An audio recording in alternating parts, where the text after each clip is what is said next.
5,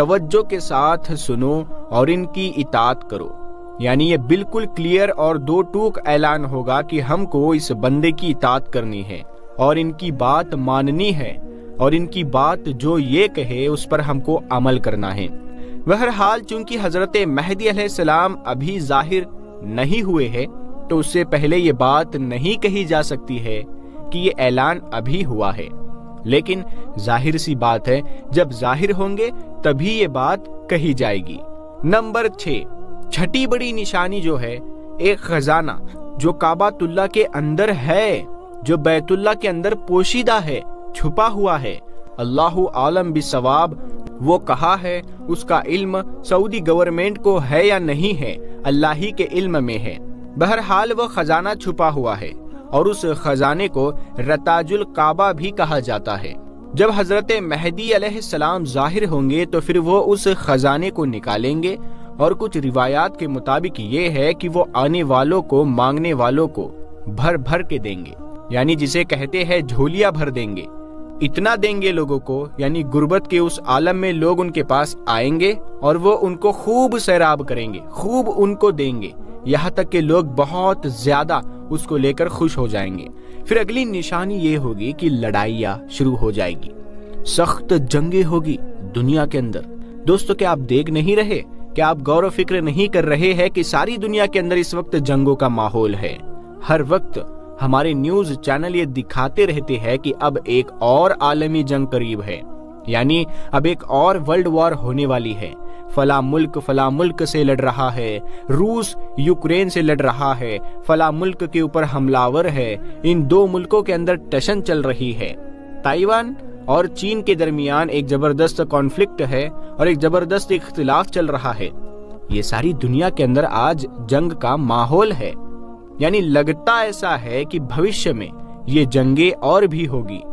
یہ ایک اور نشانی ہے امام مہدی کے ظاہر ہونے کی۔ پھر جب یہ لڑائیاں چل رہی ہوگی تب ان لڑائیوں کے درمیان حضرت مسیح کا، یعنی حضرت عیسیٰ علیہ السلام کا نزول ہوگا، اور وہ آسمانی دنیا سے اتر کر دو فرشتوں کے اوپر ہاتھ رکھے ہوئے نازل ہوں گے، اور مشرقی مینار ہوگا، شہر دمشق ہوگا، اور وہاں کی جامع مسجد ہوگی، وہاں پر نازل ہوں گے، اور اس وقت امامت کے لیے حضرت مہدی آگے بڑھ رہے ہوں گے، اور عیسیٰ علیہ السلام تشریف لائیں گے تو وہ ادب میں پیچھے ہو جائیں گے۔ مہدی کہیں گے آپ تشریف لائیے، تو عیسیٰ علیہ السلام فرمائیں گے نہیں تم ہی امامت کرو، پھر حضرت مہدی امامت فرمائیں گے۔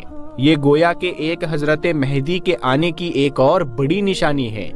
یہ بھی کہا جاتا ہے کہ اس وقت ایک بڑا خزانہ نکلے گا جو دریائے فرات کے اندر سے نکلے گا، اور بڑا وہاں سے سونے کا ایک پہاڑ نمودار ہوگا، اور وہ پہاڑ، اس کی نشانیاں بھی حدیث مبارکہ کے اندر موجود ہے، اور وہ پہاڑ اتنا زبردست ہوگا کہ اس کے لیے جنگیں ہوگی اور لاکھوں لوگ اس کے اندر قتل کر دیے جائیں گے۔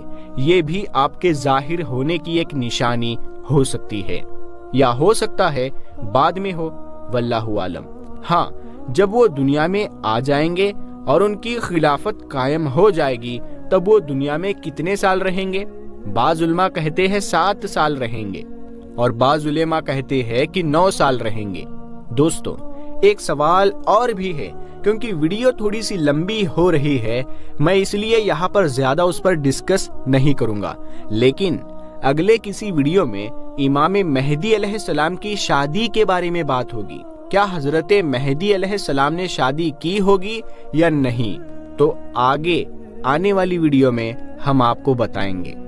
تو میں آپ سے درخواست کرتا ہوں کہ آپ نے اگر یہ ویڈیو پورا سنا ہے اور یقینی طور پر سنا ہوگا تو ہمارے چینل کو سبسکرائب کر کر بیل آئیکن کو دبانا نہ بھولے، تاکہ ہم اگلی ویڈیو اپلوڈ کریں تو اس کا سب سے پہلے نوٹیفیکیشن آپ کو ملے، اور اچھے کمنٹس کرنا بالکل بھی نہ بھولے۔